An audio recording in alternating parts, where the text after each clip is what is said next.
let's start. So maybe we can do quick intros. My name is Julia. I'm a senior research scientist at Cohere Labs. I'll present what Cohere Labs does in a minute in case you're not familiar with it. I assume that most of you are, but because probably that's how you found this call, but in case you didn't. And I've been working on multilinguality for a long time, first machine translation, and now it's mostly multilinguality and LMMs. Currently focused on post-training and evaluation. And most current, most recently focused on cultures, modeling culture or detecting culture, measuring culture in AI, specifically LLMs. And the speakers of today are Nanya and Mirnas. They've joined Cohere Labs just a few months ago in a scholar program that we have. So it's kind of a long internship program where you get to work on one topic very intensely, and they're working together on the topic of cultural awareness in AI, and they'll lead you through today's talk. I'll do a quick background info, but maybe Ananya and Manas, you can introduce yourself before we dive in. Hi, I'm Ananya. I'm one of the research scholars this year working with Julia and Marnaz on this topic of cultural awareness in AI, and we're very excited to present to you guys, and also more excited to hear what you guys have to say on this topic. We want to get as much community involvement as we can and hear your voices and learn something. So yeah. Hi everyone, I'm Mehnaz. I'm also a research scholar, recently joined Cohere Labs. I work with Julia and Ananya on cultural awareness. And yeah, as Ananya mentioned, we want to present to you what we have learned so far on our side, the little experiments we have done, the findings we found, and we also love to hear your thoughts and your perspectives on your experiences with AI models in terms of like the cultural nuances that you have interacted with. And yeah, we'd love to hear from you as well. So we try to make this interactive. Feel free to raise your hand, like ask questions in the middle as well. We're happy to chat. Awesome, thanks. Yeah, let's get going. So quick intro to Cohere Labs. Cohere Labs is a research arm of the startup Cohere that builds LLMs for enterprise use cases. We're dedicated to more like foundational research, focused on large language models. We're trying to bridge the gap between foundational open research and also real world applications. So we always look for like, okay, what could be the impact of our research and who would it be touching and what do these people have to say?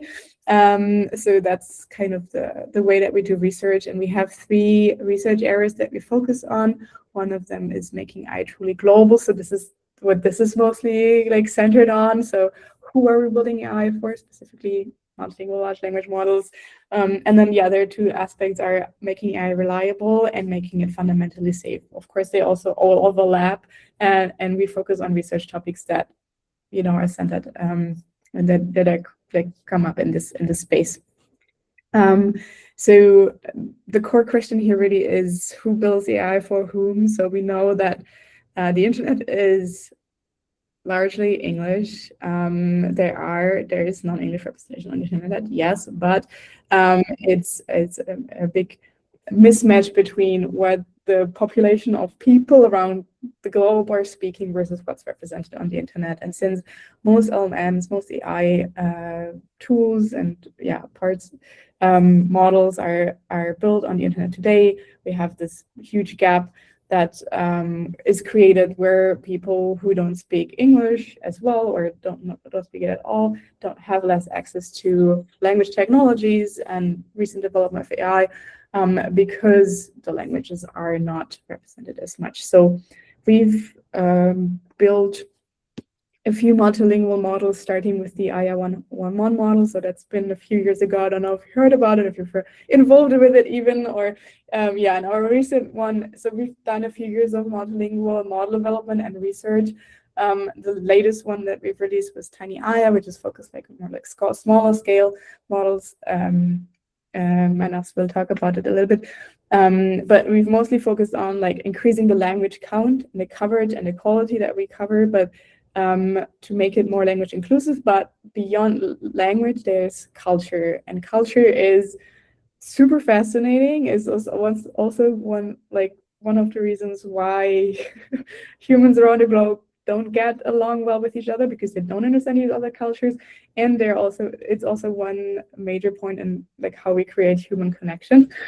So that's why this is a super fascinating topic for us to study, and it's also incredibly relevant in how AI is used today around the globe. So our key research questions are like, which aspects of culture does AI capture today already? Like, what can it already do? How can we improve that? So how can we make it more culturally aware and inclusive? This requires handling a lot of nuances. So this is not an easy problem to just like, you're trained on this data set and then you got culture. So it's much more complex and nuanced than that. And eventually we want to understand like the impact of this. So how may a culturally aware AI serve humanity for the good, and hopefully improve our interactions around the globe with each other. So that's the global view where we're coming from. So today we want to share our early insights and views and open up a conversation, and also just increase curiosity for this type of research, for this direction of research, and awareness that this is important. This is something that matters already now, but it will become even more relevant in the future. And hopefully, if you're looking for research topics that here you could be building off, get you excited, and show you that there's so much to do and so many open problems, and we'll dive into a few of them today. So yeah, and also like quickly looking into the polls. So 100% of respondents say that they've already had interaction with AI that it didn't really understand the culture, so that's cool to see. Curious about what these cases look like. We can discuss later. Most of you would be surprised if I would understand your cultural background perfectly. Some of you also proud. I assume that you're part of building that into AI, then I would also be proud if that was the outcome of my own work. Most people are a little familiar or very much familiar with the research in this space. Okay, let's go. Yeah, quick overview. We'll talk about how it's measured, how well it's currently captured, and what we see as next directions. So take it away, Ananya. Yeah, so now I guess we'll be talking a little bit about how culture is currently measured, which is typically defined through taxonomies and then measured through benchmarks. So if we quickly look at the state of taxonomies for defining culture in AI, there's quite a bit of work that is already present. We can see here we have some work by Adil Swarda et al., which defines culture through 3 different proxies: semantic, demographic, and linguistic. Then above we have Liu et al., where they define culture through ideational, linguistic, and social elements. Hershovic et al. Also similarly defines culture through linguistic form, common ground, and aboutness. And then this recent paper from Alchemy et al. Defines culture as knowledge, preference, dynamics, and bias. So there's quite a bit of taxonomies that currently exist. They're not currently all in a unified format, but there are a couple of options in the way that we can define culture. Similarly, in order to measure culture, there's a lot of benchmarks out there. So if you do a quick search on ACL Anthology, you get about more than 10,000 results. So there's a lot of benchmarks that exist for evaluating culture. And I guess a question that you can kind of keep in your mind right now is, what's your favorite cultural benchmark? If you've worked in this space, we'd love to know. And then just to go over a couple of the different types of benchmarks that we have. So here we take the taxonomy from Alchemy et al., and then we just kind of put some of the benchmarks that map onto this taxonomy here. So one of them is cultural bench. This belongs to the culture as knowledge dimension. So here we have the question: in the Netherlands, which of the following is an unusual common public practice? And the LM is given this question along with multiple choice options, and it's supposed to pick the correct option, which is tipping generously. Then we have LLM as globe, which belongs to the culture as dynamics taxonomy. And this is an open-ended question, and it's probing to see whether the LLM can align towards dynamics associated with different cultures. So this data set in particular is in both English and Chinese.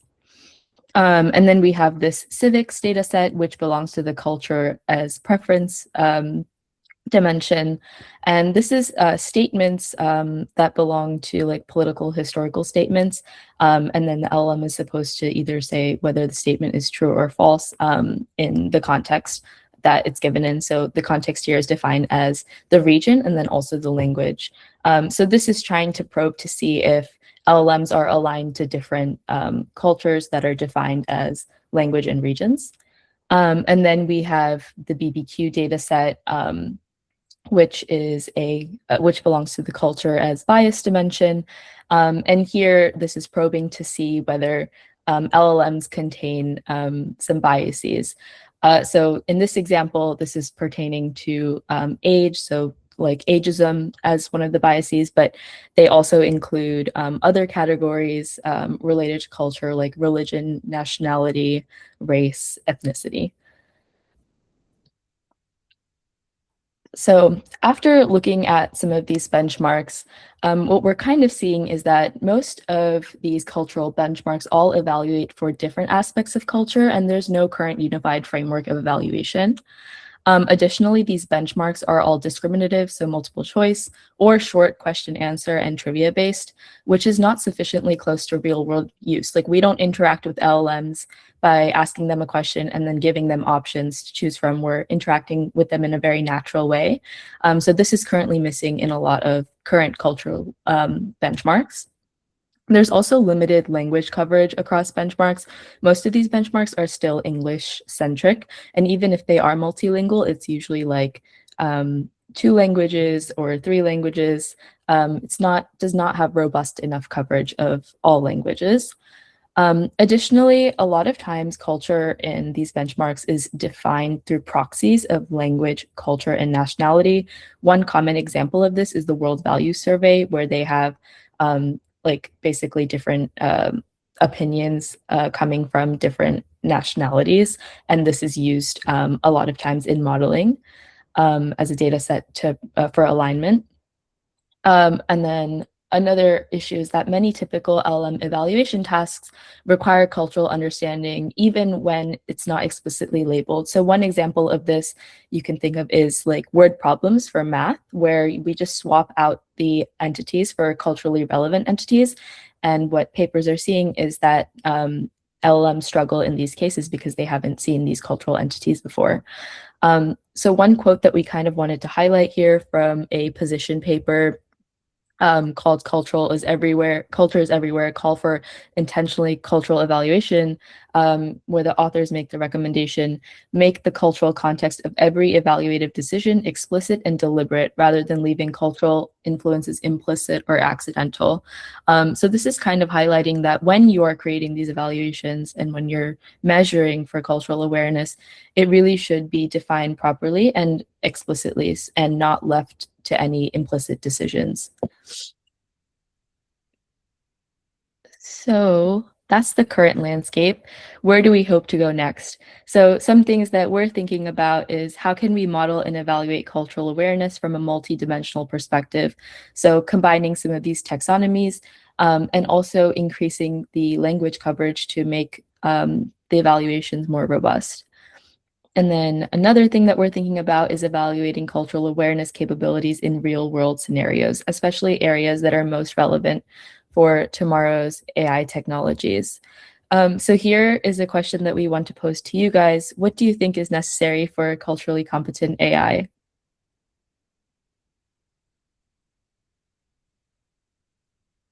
Feel free to raise your hand or also unmute yourself and answer. Or you could also type in the chat. Yeah. Hane? I guess one thought that I did have was that, as you said, culture is very multidimensional, and it's like the substrate which is involved in like every conversation you're having with anyone at all, right? And so I guess one thing which is very important is you need to understand that even with so many different benchmarks. How do they fit together, and what's still not covered, right? Like, and I think along with that, one thing which I read in the Normat paper, which is not focused on enough, is that a lot of times, uh, one of the fallacies is that you're using proxies for understanding culture, and the other one is you're defining stereotypical behavior as culture and trying to make that as an anchor point for what culture looks like for a particular group, right? And so having maybe looking at deeper values might be helpful. Uh, so, for example, I know I just read about Edward Hall's iceberg model, and so like if Normat is considered to be like somewhere in between with like behavioral level understanding of culture, then you can look at more deeper values, uh, right? And look at more nuanced situations on how which would be where different cultures would diverge in their actions. Does that make sense?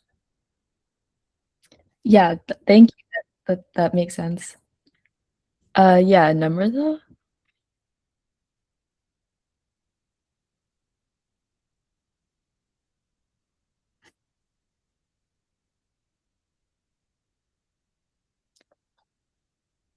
I think you might be muted, maybe? I think we can't hear you.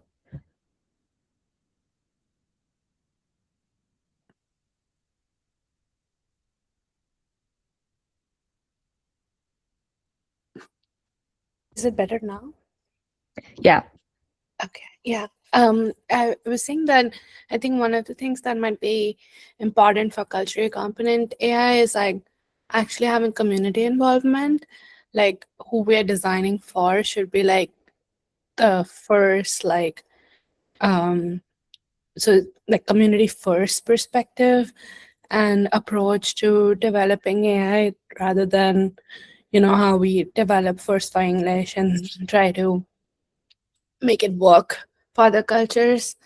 And instead, like it should be the other way around, that we actually start with the community first and get so that we can like actually have culturally component AI. Yes, definitely. I think community involvement is like really necessary for developing AI for everyone. So, good point. Yeah, Elizabeth?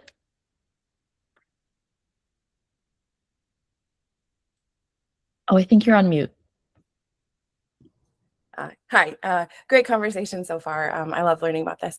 I work a lot on multilingual AI.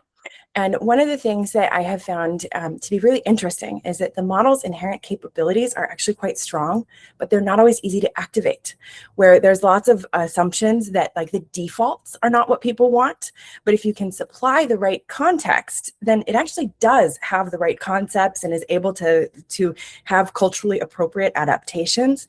It's just that that is so hard to activate. It's not that it's not there, but I think that that's more less a model capability problem and more a UX problem. And I don't know what the solution to it is, but I'm finding that there's a mismatch between what the models are capable of and what is easy for anybody to implement at scale. And I think that's another area that needs a lot more investment and thought around how do we even use what the models have, because they often have more ability to be culturally aware that it's so hard on the users, like they don't know how to prompt at the level of specificity that they would need to. And I see that as a UX, as like, at the intersection of UX and model capabilities, because there are some things you can move into the model to make it more aware and to make it, better able to detect the signals. But there are some things that are just genuinely underspecified that are difficult for a person to be able to express with the level of specificity that they would need. So I think there's a UX question that is huge that I don't know what the answer to it is, but I see that as a fundamental piece of where we need to go for really culturally aware and multilingual AI. Yes, I think we all really loved that point. I think here, like when culture is involved with AI, it becomes like a very user-centric problem as opposed to just like a modeling problem. So thank you so much for that insight. Yep, absolutely. So for the next part, we would like to dive a little bit deeper into how well these cultural nuances are captured by AI models. We did some experiments, want to share our findings and discuss the challenges and limitations that we saw the models have. I would like to start by giving, so some of the questions that we care about and we're curious about to answer. I've put them here. So the first is like, is culture easy to grasp and understand by AI models? And is it like, it's good point to think whether it's easy for us humans to understand and grasp it. There are some cases in social situations where it's very trivial and natural for humans to know what's the answer or what they should do in that situation, but maybe it's not the case for AI. And a natural question to ask then is, how can it be solved by scaling up models? If we use a very strong, a very powerful multilingual model that has a wide, that's very widely adapted to many languages, can it just solve the problem? Can it just understand culture perfectly? And the spoiler alert here is that the answer is no. We see a lot of improvement with a scale, and that's good news, but there's still a lot of room for improvement and a lot of regions that the models are still not good at understanding cultural aspects that maybe for humans is easy to understand. And another question that's interesting for us is, how do language and culture interact? How how tied language and culture are? If you're talking about the culture of a region, do we have to speak in the language representing that region, or is it the best? Is that language the best language to speak in or to ask those questions, or are still like models just better to interact with in English? And I will find some findings about this, and also like a short preview is that the models are still much more capable in English, even in some like lower resource cultures. So there's still a lot to be addressed here. I would like to also mention that there is a wide range of related work that address this question, and it's good just to check them out. Like there's some works that just try to even fine-tune models on like languages specific to cultures, and even in those situations we see some surprising and unintuitive results, that even a model that's not perfectly like well fine-tuned on a language is still it's still not the best to ask a question for that culture in that language. Maybe it's better ask it in another one, or still ask it in English. So there's still some unintuitive findings here, and it's very interesting for us to explore this direction. Before I jump into like experiments and results, I would like to give like an overview of the scope of two benchmarks that we experimented with, what they are and what aspects of culture do they capture. First, it's a NORMAD. NORMAD is NORMAD like contains social situation of 75 countries, and it's a discriminative task. So you present the model with social situations, and you ask it if it's socially acceptable or not. And you usually give the model some context, like it's from this country or it's from this region. And the short question answering version of Blend is another benchmark that we experimented with. It contains factual knowledge among 16 regions and 13 languages. And this one is a generative task. So the model is asked to give some responses, and we have some correct solutions. If the response is within those correct solutions, we accept the response from them. And it's intentional here that we chose these two because they kind of capture different aspects of culture. So NORMAD is just like everyday social situations that we interact with, within 4 categories of gift giving, eating, visiting, and just basic etiquette. But Blend is more of factual knowledge type and trivia-based questions. If we just want to test how hard or easy it is for models to answer questions in both of these types. I want to present some examples from each of these so you just have an idea of what is included in these data sets. For example, in a story from Brazil that is included in NORMAD is if during a family gathering at his cousin's house, Michael noticed his cousin Emily is using his headphone without asking. Is what Emily did socially acceptable or not? For me, when I was reading these examples in the beginning, it was I thought no, at least where I come from, it's not socially acceptable to just take headphones from your cousin without asking. You should ask first, see if they're okay or not. But surprisingly, the answer in Brazil is yes, this is socially acceptable because they prioritize communal sharing over personal ownership in close relationships. And there are this rule of thumbs given in the data set or some additional context as background, for example, that's included and can be used when testing.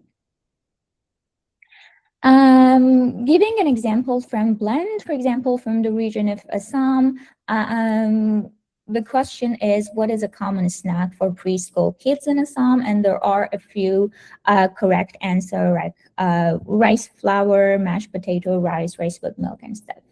And the model is supposed to give an answer and we check whether it's among these responses. We experimented on both of these benchmarks with the English and multilingual version of them. And for some, we had to do some translations. And yeah, I will now dive into what are some of our findings. We experimented mostly with models at a smaller scale, like 3 billion or 4 billion, focusing more on the TinyAya model. If you are not familiar with what is TinyAya, just a very quick slide on what the model is. TinyAya is Cohere Labs' recent 3.35B multilingual model. It supports over 70 languages across different regions: South Asia, Asia Pacific, Europe, Africa, and West Asia. And it includes high resource languages like English and Japanese, and also low resource languages like Zulu and Wolof. And it comes with 3 regional variants where each of them is specialized in some of these regions. And it is outperforming some competitor models like Gemma and Menestral and Clan, as you see in this plot, especially on lower resource languages. So let's get back to our first question. How good are AI models at understanding cultural nuances?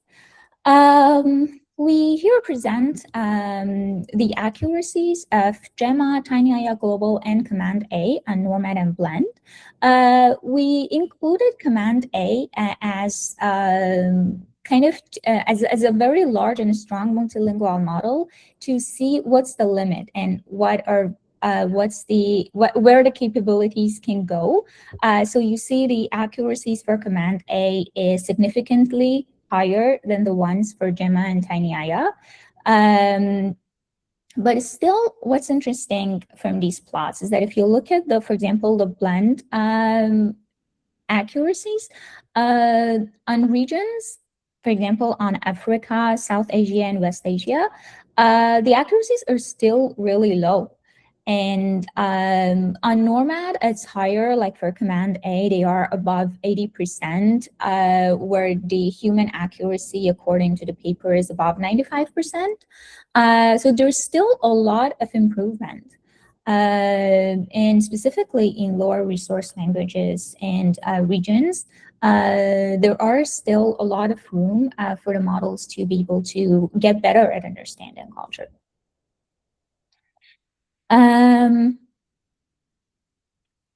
Yeah, and here we compare tiny AI models across GEMA 4 billion.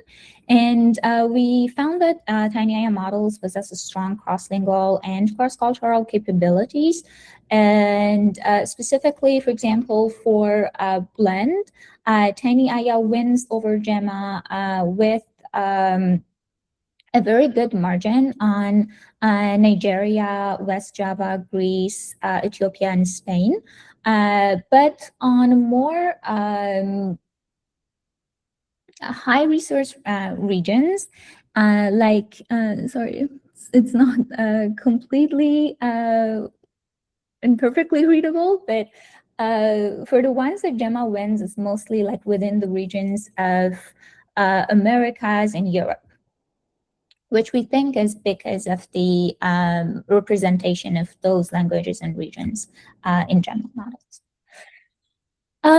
Next, we test up with inference time chain of thought reasoning to just see what are the models capable of if we give them some additional test time compute or training time compute, because we also test with reasoning models.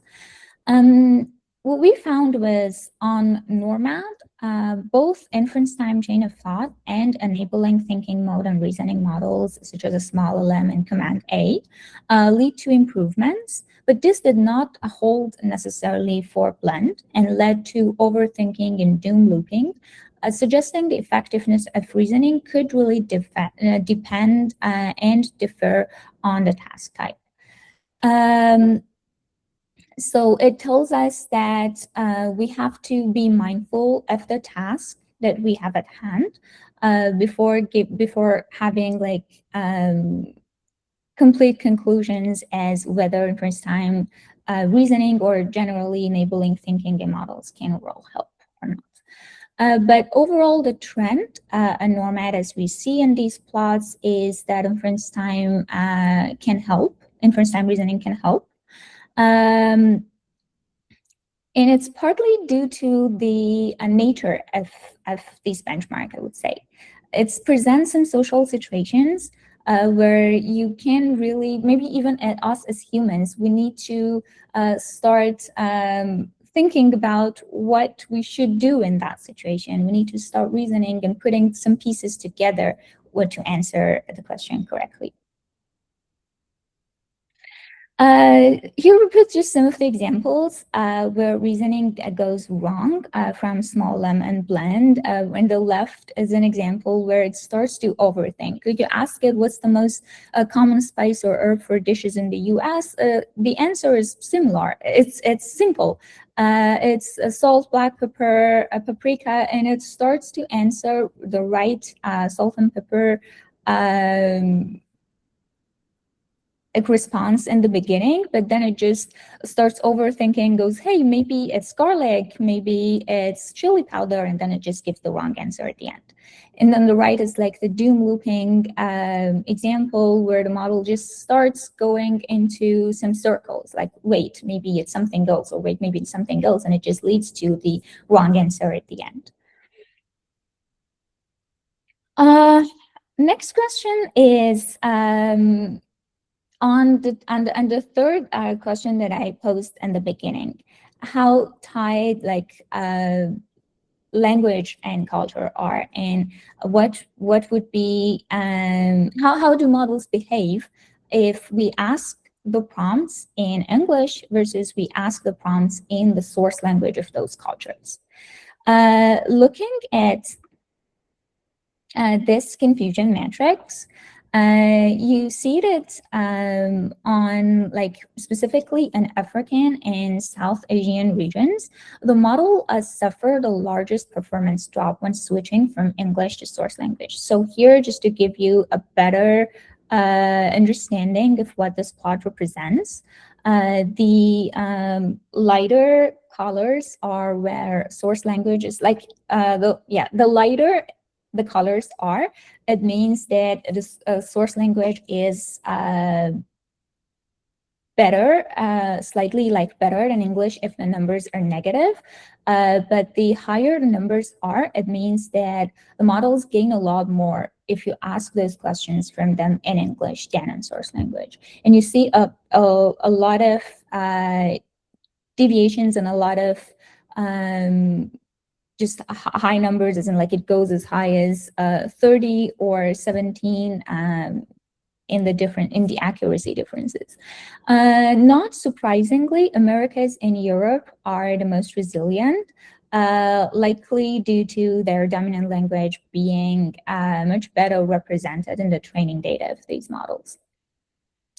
And just averaging over regions, we see that some models like TinyAI Global is the least sensitive and SmallLum is the most sensitive. But the point of this experiment was not to just compare models, it's to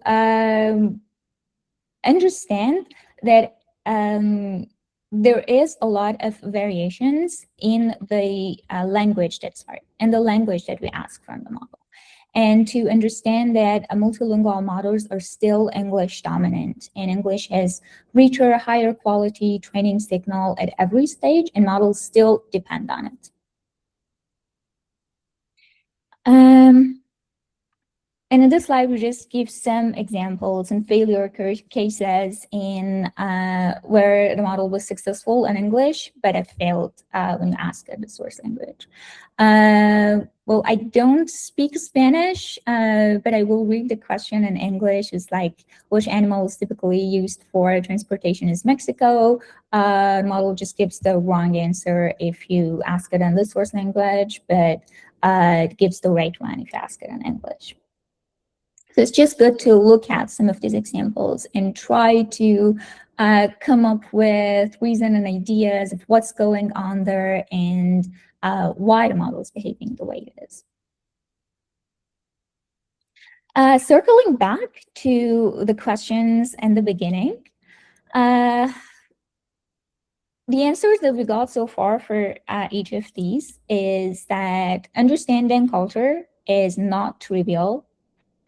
For language models, it depends on the task type, it depends on the prompt language, and it depends on region.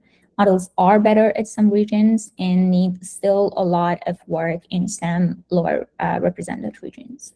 Can it be solved by scaling up? Not completely.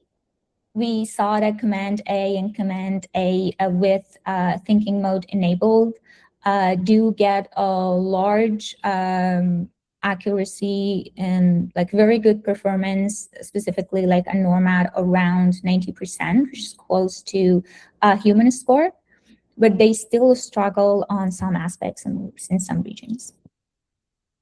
And language is still a barrier to access cultural information. And English still dominates. And this just tells us that there's still a lot to do in this direction. Because intuitively, at least to me, it feels like if I want to talk about the culture of a language, it's just best to talk in the language of that country.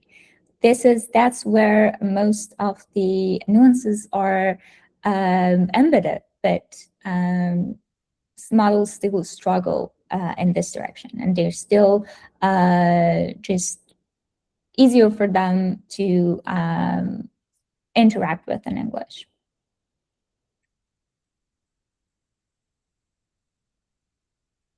Okay, now if you got interested into knowing more and into discussing this more and telling us more what you think, we have conducted this survey where we explore whether like AI reflects diverse culture norms and communication styles, and when cultural awareness matters in real-world AI use, because we are curious about the real-world use cases, and we want to hear from you. What was your experiences so far? What limitations you experienced and you encountered when interacting with models related to your culture? And we ask you to take this survey if you have some time to spend and let us know about your experiences and let us know what you think. I'll just spend like a little bit of time here. If you want to scan the QR code, please do. And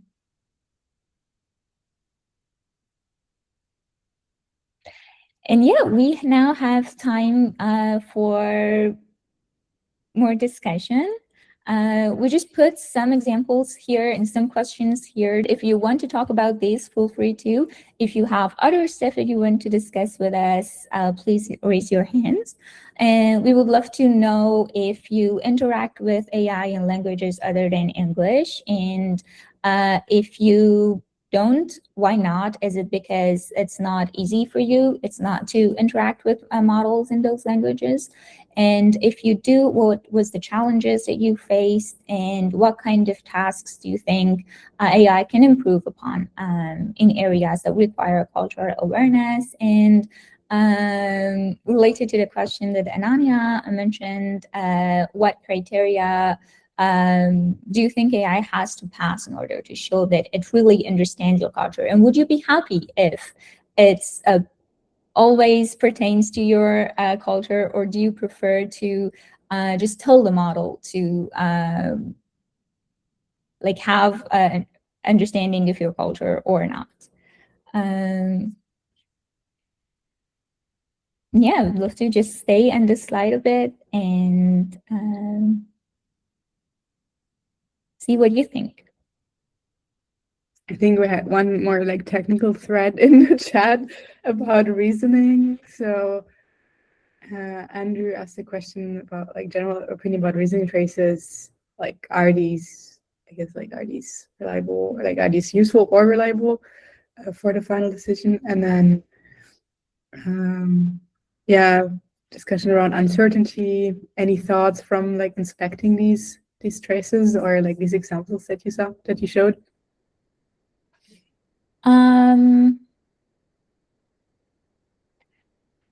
I think yes, some of those reasoning traces were really helpful and made the model to come up with the right solution, without which it was not possible for it. And that's why we see this jumps in accuracy.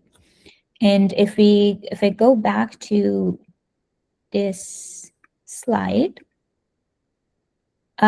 comparing, for example, command A with and without thinking, you see like a 4% difference. And just command A with thinking is very powerful, honestly. Like if you ask it to do like chain of thought on top of its reasoning chains, it's able to do so. But not all models are able. Like to small LM, if you ask it to do just chain of thought in thinking mode, it just kind of goes with its own thinking and it gives the answer. But for example, command A, I realize it's able to do its thinking, internal thinking, and also whatever you ask it to do. Like if you ask it to give step-by-step thinking in the source language, it's still able to do so. So that was something nice that I observed.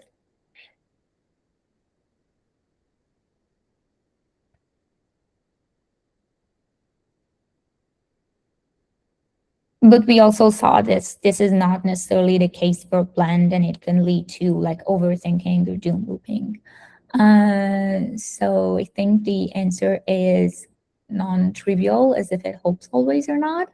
It would just depend on the task and on probably a lot of other parts that we have to investigate. Excuse me? Yeah.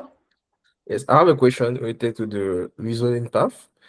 Have you tried to examine the case where the COT actually helped the model to improve its answer?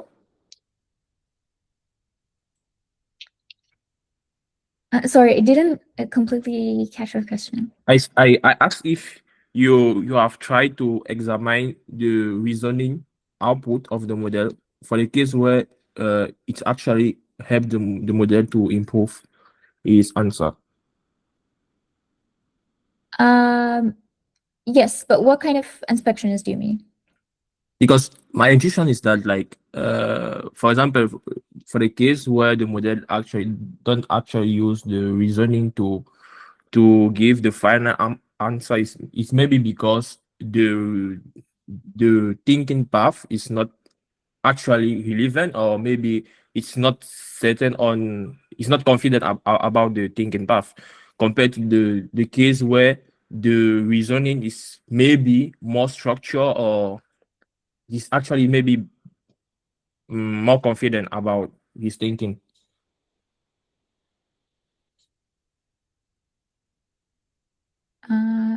Yeah. Is Tanya, do you want to answer this question, or is it a different one? My bad. I'll let you guys complete. I'm sorry. I Okay, raised no, my hand at the I wrong thought time. you in this discussion. I was like, let's go.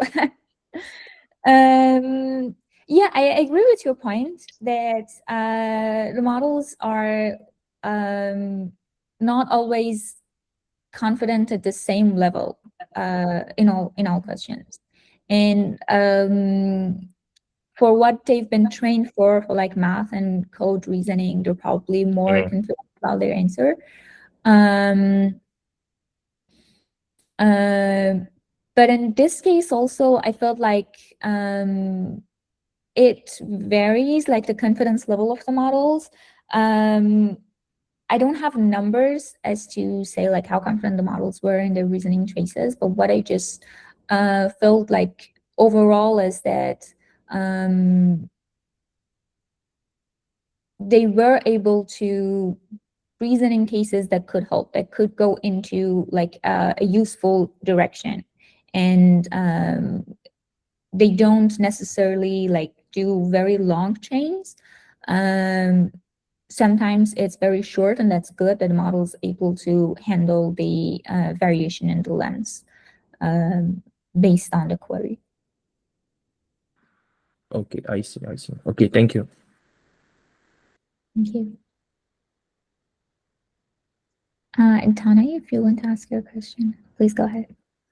Yeah. So I guess my question was mostly focused on like the third point in the discussion questions, which is, what would you like to see as like a good, as a good criteria for culture, right? And I guess it's the question for everyone, which is, I've been thinking a lot about like a cultural Turing test, something which is like it's almost like meme knowledge, like if you know what it means, you know what it means, right?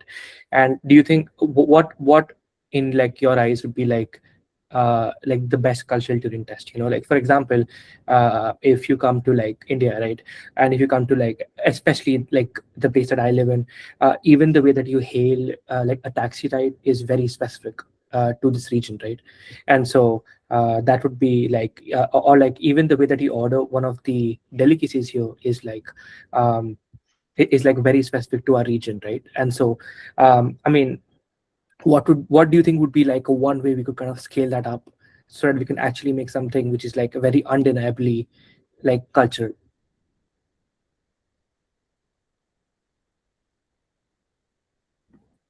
Yeah, my answer I think is very close to what you mentioned, as if like as human or like an AI, if it goes to just travels to another country, it just is able to act completely as a native.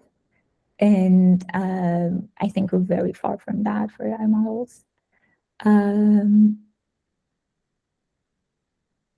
Because yeah, more like kind of contrastive evolutions, because like the example that you brought up about like the Brazilian culture, like these kind of reactions that we have as humans if we encounter something that is not at all aligned with our culture.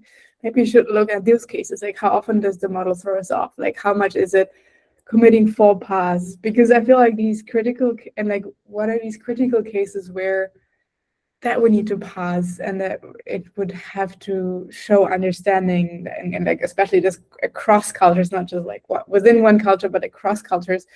That would be cool to see if it could show the level of adaptability to different users. So I think we had this earlier when we talked about user interfaces, like the same model being able to talk and like not throw people off regardless of where they are coming from and what their context looks like. Of course, we need to provide them with context, because they can't just make up everything on the fly. They're also very good at hallucinating, so that's maybe like a thin line. But yeah, I think that's like for me this kind of contrastive case is also very fascinating. And like maybe there was a question also from Sunny about the subjective cultural construct. Maybe that goes also in this direction. So there's no correct answer. Like I guess, or maybe this is part of this like this general bigger question about pluralistic alignment. How can we make sure that many different perspectives are potentially preserved in the model and are accessible to the user? So if there is a subjectively correct answer in a particular context, would the model be able to retrieve it if you give it the right context? So I think that's interesting.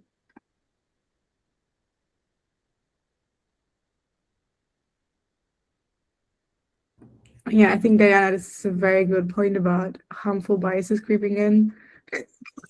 Yeah, I mentioned hallucination and like there's cultural stereotyping that easily happens. Like I don't know if that happened here, the example for Mexico where like the model jumped right onto trucks because maybe there's a lot of Mexican trucks coming into the US. I don't know. So maybe there's, and then if you train on this kind of data, you might reinforce it and you might not be able to detect it without any human in the loop. So that is, I think, something that we have to be very aware of, and like especially investigating where data comes from and who's verified the data and with what kind of sources. Yeah, and I think I'm mispronouncing your name.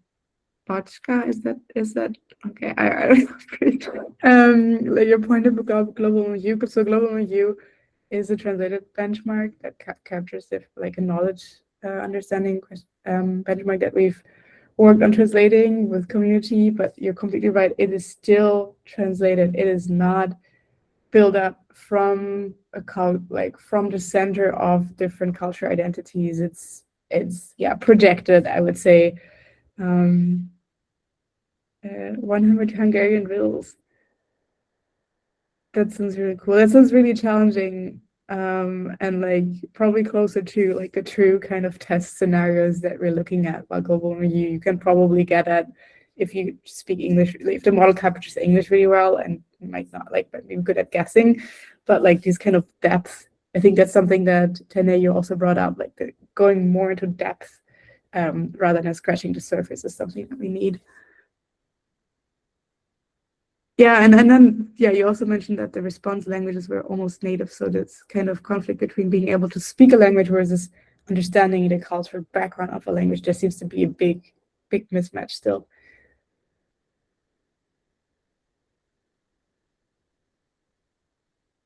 Do you have any paper or like how can we learn about your research there? Okay, Karoli. So I probably also still mispronounce it, but if you have any resources you want to share with that, I think we're very happy to look into this. We're very curious learning about everyone's work. And then we had a paper pointer from Junior Tonga about in a multilingual social induction game. Yeah, I think this is fun. Like games kind of simulate human interaction more than just the static benchmark, so that's cool. And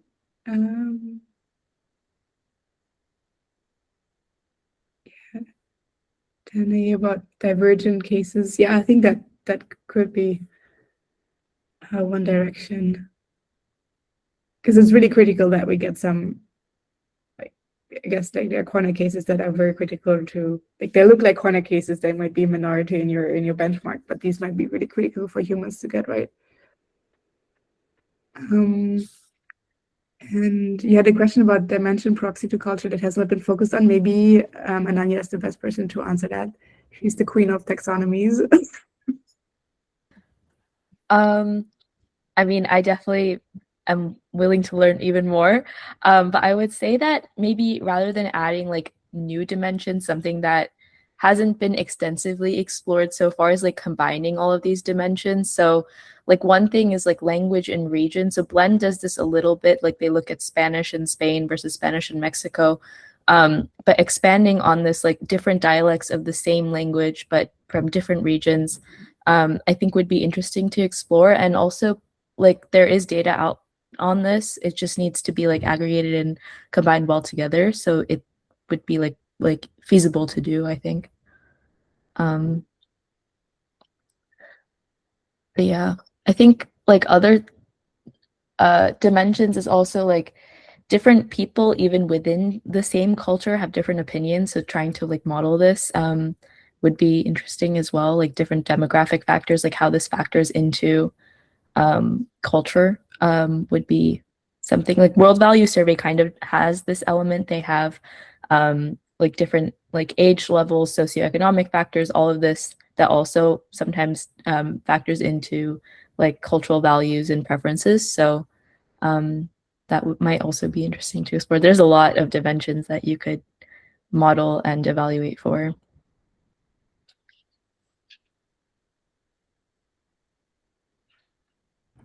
Yeah, we're at time, but thank you so much. This was super interesting, and I love everyone bringing in their thoughts and experiences, and I hope we can continue to this. I hope we'll come back to this in like half year, host another talk, bring you mind-blowing results and like progress that we've made, how we've been progressing in that direction. Thank you all really for showing up and being so open to sharing your experiences. And we'll hope to be in touch. We're on the Queer Labs community Discord. You can also find our emails, reach out. We're always happy to have also chats, collaborations. Yeah, thanks so much, Ananya and Mirnaz. And yeah, hopefully see you all soon, later in some other forum or the same forum. We'll see.